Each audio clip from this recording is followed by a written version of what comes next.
일본 온라인 커뮤니티와 일부 유튜브 채널에서 최근 한국의 차세대 전투기 KF-21을 향한 조롱이 거세게 쏟아졌다. 날지도 못할 기체, 미사일도 없는 반쪽짜리, 수출은커녕 한국 공군이 불쌍하다는 말까지 서슴없이 등장했다. 표현은 과격했고 조롱은 집요했다. 그런데 이 비난이 집중적으로 터져나온 시점은 매우 기묘하다. 바로 KF-21의 무장통합시험 성공 데이터가 공식적으로 공개된 직후였기 때문이다. 보통 군사기술에 대한 조롱은 실패나 지연 이후에 등장한다. 그러나 이번에는 정반대였다. 성공 발표가 나온 직후, 오히려 조롱의 수위가 급격히 높아졌다.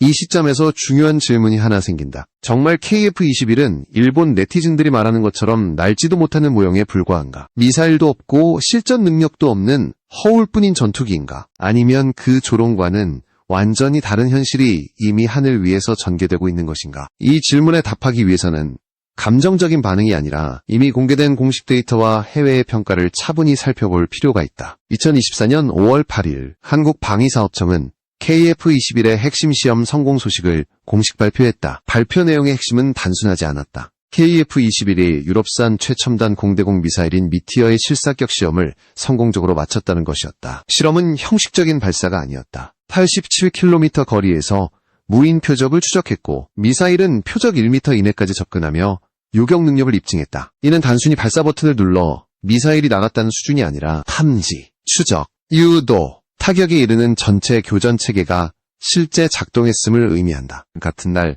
실시된 또 하나의 시험도 주목할 만하다. 독일제 적외선 탐색 추적 장비인 IRST와 연동된 단거리 공대공 미사일 시험 역시 통과했다. 이 조합은 현대 공중전에서 매우 중요한 의미를 가진다. 레이더에 의존하지 않고 적 항공기의 열신호를 포착해 교전하는 능력은 스텔스 환경에서 생존성과 전투력을 동시에 좌우하는 요소이기 때문이다. KF-21은 이 단계까지 이미 도달해 있었다.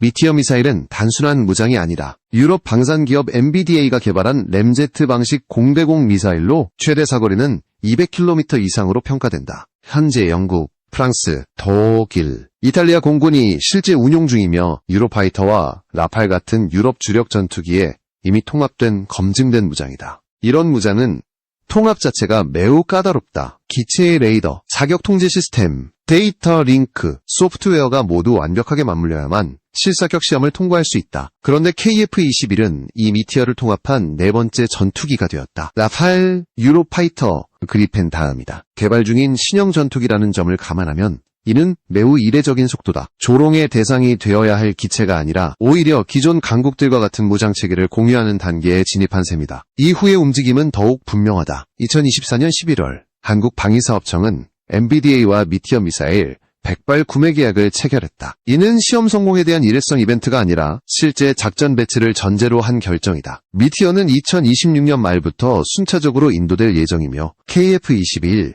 양산 일정과 맞물려 실전 전력화 단계로 들어가게 된다. 해외의 평가도 냉정했다. 미국의 군사 전문 매체 디펜스 뉴스는 KF-21 개발을 전투기 프로그램 가운데서도 이례적으로 빠른 진행 사례로 분류했다. 감정적 평가가 아니라 시험 비행 횟수, 무장 통합, 일정, 양산 계약 체결 속도를 기준으로 한 분석이었다. 이런 평가가 나온 상황에서 KF-21이 미사일도 없는 깡통이라는 주장은 데이터와 정면으로 충돌한다. 그럼에도 불구하고 조롱은 멈추지 않았다. 오히려 목소리는 더 커졌다. 이 괴리는 단순한 정보 부족으로 설명하기에는 너무 크다. 그렇다면 왜 이런 반응이 나왔을까? 이 질문에 답하려면 KF-21이 지금까지 하늘에서 무엇을 해왔는지, 그리고 앞으로 어디까지 가고 있는지를 더 깊이 들여다봐야 한다. KF-21을 둘러싼 논란의 핵심에는 언제나 한 문장이 반복된다. 아직 완성되지 않았다. 그러나 전투기 개발에서 실전 능력을 판단하는 가장 냉정한 기준은 말이 아니라 비행 데이터다. 이 지점에서 KF-21의 기록은 조롱과는 전혀 다른 이야기를 들려준다. KF-21은 2022년 첫 비행 이후 시험 비행 일정을 매우 공격적으로 소화해왔다. 연간 약 180회에서 200회 수준의 시험 비행을 안정적으로 수행했는데 이는 동급 전투기 개발 평균보다 약 20% 이상 빠른 속도다. 시험 비행은 단순히 이륙과 착륙을 반복하는 행사가 아니라 각 비행마다 항전 장비, 비행 제어, 엔진 성능, 무장 통합, 소프트웨어 안정성을 하나씩 확인하는 고위험 작업이다. 이 횟수가 많다는 것은 기체의 기본 안정성이 확보되지 않으면 불가능하다. 2024년 11월 28일 기준 KF-21은 누적 1000회의 시험 비행을 무사고로 달성했다. 이 수치는 단순한 숫자가 아니다. 개발 단계에서 사고 없이 1000회의 비행 데이터를 축적했다는 것은 설계, 제작, 시험 운용 체계가 이미 상당히 성숙 단계에 도달했음을 의미한다. 일본 네티즌들이 주장한 날지도 못한다는 표현은 이 데이터 앞에서 설 자리를 잃는다. 특히 주목할 점은 시험 비행의 질이다. KF-21은 단순 기동 시험을 넘어서 실제 작전 환경을 가정한 복합 시험 단계로 빠르게 진입했다. 공대공 무장 통합, 센서 융합, 데이터 링크 운용 시험이 병행되었고 이는 보통 개발 후반부에 진행되는 과정이다. 다시 말해 KF-21은 아직 개발 중인 기체이면서도 이미 실전 전투기와 유사한 방식으로 하늘을 날고 있었다. 이런 흐름은 생산 계약으로 이어졌다. 2024년 6월 한국방위사업청은 한국항공우주산업과 총 1조 9,600억 원 규모의 KF-21 블록 120대 생산 계약을 체결했다. 이는 시제기 수준에서 머무는 사업이 아니라 명확히 양산과 전력화를 전제로 한 단계로 넘어갔음을 의미한다. 첫 인도는 2026년 말, 최종 인도는 2027년 8월로 계획되어 있다. 양산 일정이 확정됐다는 사실은 개발 실패 가능성이 낮아졌다는 신호이기도 하다. 방산 사업에서 대규모 생산 계약은 정치적 판단만으로 결정되지 않는다. 시험 데이터, 일정, 준수 능력, 비용 통제 가능성이 종합적으로 검증되어야만 가능하다. KF-21은 이 관문을 이미 통과했다. 여기에 더해 KF-21의 공대지 무장 통합 일정이 당초 계획보다 1년 반 이상 앞당겨졌다는 국내 보도는 또 하나의 중요한 단서를 제공한다. 공대지 무장은 전투기 개발 과정에서 가장 난도가 높은 단계로 평가된다. 공대공 전투와 달리 지상 목표는 환경이 복잡하고 오차 허용 범위가 극히 작다. 이 일정이 앞당겨졌다는 것은 기체의 기본 구조와 전자체계 완성도가 이미 상당히 높다는 의미다. 2025년 12월에는 단거리 공대공 미사일의 국산 이 개발도 사업은 본격적으로 2032년까지 LIG 넥스원이 주도해 순수 한국 기술로 완성하는 것을 목표로 한다. 이는 KF-21이 단순히 외국 무장을 장착하는 플랫폼에 머무르지 않고 장기적으로 독자 무장 체계를 갖춘 전투기로 진화하고 있음을 보여준다. 이 모든 흐름을 종합하면 KF-21은 아직 완성되지 않았다는 표현보다는 이미 실전 문턱에 도달한 전투기라는 평가가 더 정확하다. 그런데도 조롱이 계속되는 이유는 무엇일까? 이 질문에 대한 답은 KF-21 자체가 아니라 이를 바라보는 주변 환경에서 찾아야 한다. KF-21을 향한 조롱이 특히 일본 온라인 공간에서 집중적으로 나타난다는 점은 우연이 아니다. 이를 이해하려면 일본이 처한 전투기 개발 현실을 함께 놓고 봐야 한다. 비교의 대상이 생기는 순간 감정의 방향은 훨씬 분명해진다. 현재 일본이 운용 중인 사실상 유일한 국산 전투기는 F2다. 이 기체는 F-16을 기반으로 일본이 대규모 개량을 거쳐 개발한 전투기지만 개발 과정은 결코 순탄하지 않았다. 막대한 비용이 투입됐고 기술적 독자성은 제한적이었다. 개발비는 수십억 달러 규모로 불어났으며 대당 단가는 현재 가치로 환산할 경우 1억 달러를 훨씬 넘는 수준으로 평가된다. 그럼에도 불구하고 일본은 이 전투기를 해외에 단 한 대도 수출하지 못했다. 수출 실적의 부재는 단순한 자존심 문제가 아니다. 전투기 개발에서 수출은 기술 신뢰성과 비용 경쟁력을 동시에 입증하는 지표다. 자국 운용만을 전제로 한 전투기와 여러 국가가 관심을 보이는 전투기 사이에는 명확한 차이가 존재한다. 이 지점에서 일본은 오랫동안 정체 상태에 머물러 왔다. 이 공백을 메우기 위해 일본이 선택한 해법이 바로 GCAP다. 영국과 이탈리아와 함께 추진 중인 6세대 전투기 공동개발 사업으로 목표 배치는 2035년이다. 계획만 놓고 보면 야심차 보인다. 그러나 현실은 녹록지 않다. 2024년 말부터 개발 일정 지연에 대한 우려가 공개적으로 제기되기 시작했다. 첫 시험 비행 시점은 2027년으로 미뤄졌고 일본 내부에서도 2035년 목표 달성에 대한 회의적인 발언이 나오고 있다. 로이터 통신은 GCAP 개발 과정에서 엔진 성능 목표 상향, 6세대급 전자전 체계 요구, 참여 국가 간 요구 조건 차이로 인해 개발 범위가 지속적으로 확대되고 있다고 보도했다. 이는 전형적인 대형 공동 개발 사업의 위험 신호다. 요구 사항이 늘어날수록 일정은 밀리고 비용은 증가한다. 이런 상황에서 일본은 GCAP 지연에 대비해 미국으로부터 F-35 추가 구매를 검토 중인 것으로 알려졌다. 이 대목에서 시선은 자연스럽게 KF-21으로 돌아간다. 일본의 차세대 전투기는 아직 시제기 비행조차 시작하지 못한 단계에 머물러 있다. 반면 KF-21은 이미 수백 회의 비행 데이터를 쌓았고 천해 무사고 시험 비행이라는 기록을 남겼다. 공중에서 실제로 날고 무장을 통합하고 실사격 시험까지 마친 기체를 두고 모형이라고 조롱하는 장면은 객관적으로 보면 명백한 모순이다. 이런 모순은 감정에서 비롯된다. 기술적 평가라기보다는 이미 벌어진 격차를 언어로 부정하려는 반응에 가깝다. 개발 일정, 시험 속도, 무장 통합 성과를 나란히 놓고 보면 격차는 점점 더 분명해지고 있기 때문이다. 특히 KF-21이 실전 무장과 함께 양산 단계로 넘어가고 있다는 사실은 비교 자체를 더욱 불편하게 만든다. 결국 조롱의 배경에는 기술 경쟁에서 뒤처질 수 있다는 불안이 자리 잡고 있다. KF-21의 성공은 한국만의 성과가 아니라 일본이 오랫동안 유지해왔던 항공방위 분야의 상대적 우위를 흔드는 신호로 받아들여진다. 그래서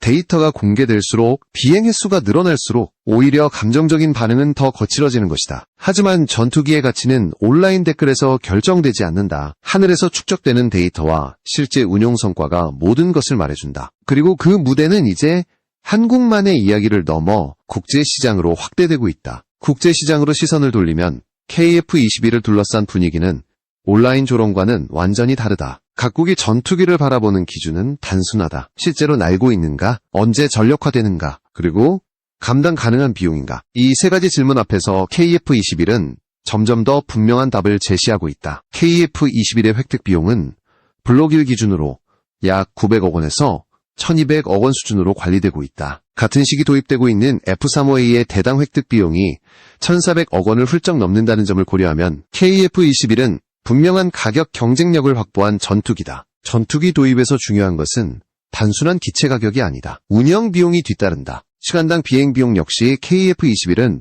F-35A 대비 약 30% 이상 낮게 설계된 것으로 평가된다. 이는 장기 운용을 고려하는 국가들에게 매우 중요한 요소다. 전투기는 한 번 사는 장비가 아니라 수십 년간 유지해야 하는 전략 자산이다. 그래서 많은 국가들이 도입 비용보다 유지 비용을 더 예민하게 본다. 이 지점에서 KF-21은 현실적인 선택지로 떠오른다. 스텔스 전투기의 일부 성능을 갖추면서도 운용 부담은 상대적으로 낮은 구조를 지향하고 있기 때문이다. 이런 이유로 KF-21은 이미 여러 국가의 관심 목록에 이름을 올리고 있다. 필리핀은 노후 전투기 교체를 위해 공군 예산의 약 40%를 전투기 전력에 투입하기로 결정했고 KF-21은 유력 후보 중 하나로 거론되고 있다. 단순한 관심 단계가 아니라 실제 예산 구조와 맞물린 검토 대상이라는 점에서 의미가 크다. 말레이시아 역시 차세대 전투기 사업에서 KF-21을 공식 대안으로 명시했다. 기존 서방 전투기들과 비교해 가격 대비 성능, 향후 개량 가능성을 함께 고려한 결과다. 특히 장기 운용과 지역 안보 환경을 동시에 만족시킬 수 있는 플랫폼이라는 점이 긍정적으로 평가되고 있다. 중동에서도 움직임이 나타났다. 아랍에미리트는 현지 조립 라인 설립을 조건으로 KF-21과 관련한 양해각서를 체결했다. 이는 단순 구매가 아니라 산업협력과 기술 이전을 포함한 형태다. 전투기를 단순히 수입하는 데서 끝내지 않고 자국 산업 기반과 연결하려는 국가들에게 KF-21은 유연한 협상 여지를 제공한다. 유럽에서도 조용한 관찰이 이어지고 있다. 폴란드는 2030년대 중반 퇴역이 예정된 F-16 전력을 대체할 후보 중 하나로 KF-21을 검토 중이다. 이미 FA-50을 운용하며 한국 항공산업에 대한 경험을 쌓았다는 점이 긍정적으로 작용하고 있다. 전투기 도입은 신뢰의 문제다. 한 번의 성공적인 협력이 다음 단계로 이어지는 경우가 많다. 이처럼 국제시장에서 KF-21은 아직 계약서에 도장이 찍히지 않았음에도 불구하고 분명한 존재감을 형성하고 있다. 중요한 점은 대부분의 관심 국가들이 KF-21을 미래형 계획이 아니라 실제로 도입 가능한 전력으로 인식하고 있다는 사실이다. 이미 알고 있고 이미 쏘고 있으며 이미 데이터를 축적하고 있기 때문이다. 반면 조롱의 주체들은 여전히 말로만 평가를 이어간다. 그러나 국제시장은 냉정하다. 감정은 배제되고 숫자와 일정, 성능이 판단 기준이 된다. 이 차이는 결국 결과로 드러나게 된다. KF-21을 둘러싼 진짜 승부는 이제 시작 단계에 접어들고 있다. KF-21의 현재 성과를 놓고 보면 이 전투기가 단순히 한 기종의 성공을 넘어 한국 방위산업 전체의 방향을 바꾸고 있다는 점이 드러난다. 과거 한국의 항공전력은 외국 전투기를 도입해 운용하는 구조에 크게 의존해왔다. 그러나 KF-21은 개발, 시험, 양산, 수출 가능성까지 하나의 흐름으로 연결되며 완전히 다른 단계로 진입하고 있다. 가장 중요한 변화는 데이터의 축적이다. 전투기 개발에서 데이터는 곧 주권이다. 얼마나 많이 날았는지, 어떤 환경에서 시험했는지, 어떤 무장을 통합했는지가 모두 향후 개량과 파생형 개발의 토대가 된다. KF-21은 이미 1000회 이상의 비행 데이터를 확보했고 이는 향후 블록 업그레이드와 무장 확장에 직접적으로 활용된다. 단순히 현재 성능을 유지하는 데 그치지 않고 지속적으로 진화할 수 있는 기반을 갖췄다는 의미다. 이 데이터는 한국 공군의 운용 개념에도 변화를 준다. 외국 전투기를 운용할 경우 핵심 소프트웨어나 무장 통합에서 항상 제약이 따른다. 그러나 KF-21은 설계 단계부터 한국 공군의 요구를 반영해 개발되고 있다. 이는 작전 환경 변화에 따른 신속한 개량이 가능하다는 뜻이며 위기 상황에서 외부 승인에 의존하지 않아도 된다는 전략적 이점을 제공한다. 국산 무장 개발과의 연계 역시 중요한 요소다. 2025년부터 시작되는 국산 단거리 공대공 미사일 개발은 KF-21을 중심으로 한 독자 전투 체계 구축의 신호탄이다. 외국 무장을 통합해 검증된 전투기로 출발한 뒤 점진적으로 국산 무장을 확대하는 전략은 위험을 최소화하면서 자립도를 높이는 방식이다. 이는 과거 여러 국가들이 실패했던 길을 반복하지 않겠다는 명확한 선택이기도 하다. 방산 수출 측면에서도 KF-21은 새로운 모델을 제시한다. 단순 완제품 판매가 아니라 현지 조립, 유지, 보수, 산업협력을 포함한 패키지 형태로 접근하고 있다. 이는 기술 이전을 원하는 국가들과의 협상력을 높이고 장기적인 파트너십을 구축하는 데 유리하다. 아랍에미리트와의 논의는 이런 전략의 대표적인 사례다. 이러한 변화는 주변국에도 영향을 준다. 한국이 독자 전투기를 실전 단계까지 끌어올렸다는 사실은 동북아 군사 균형에 새로운 변수를 추가한다. 더 이상 단순한 구매국이 아니라 전투기 기술을 설계하고 수출하는 국가로 인식되기 시작한 것이다. 이 인식 변화는 단기간에 사라지지 않는다. 결국 KF-21을 둘러싼 논쟁은 기술 그 자체를 넘어 시대의 흐름을 받아들이느냐, 거부하느냐의 문제로 확장된다. 이미 하늘에서 검증이 진행 중인 현실과 과거의 인식에 머무른 평가 사이의 간극은 점점 더 벌어지고 있다. 이 간극이 어디까지 커질지는 앞으로 몇 년간의 선택과 결과가 말해줄 것이다. 지금까지의 흐름을 종합하면 KF-21을 둘러싼 조롱과 현실 사이의 간극은 이미 되돌리기 어려운 수준까지 벌어졌다. 온라인에서 오가는 말들은 감정의 산물일 수 있지만 전투기의 평가는 오직 하늘에서 쌓인 데이터로 결정된다. KF-21은 이미 날고 있고 쏘고 있으며 시험을 통해 검증을 거듭하고 있다. 이 단순한 사실이 모든 논쟁의 출발점이자 종착점이다.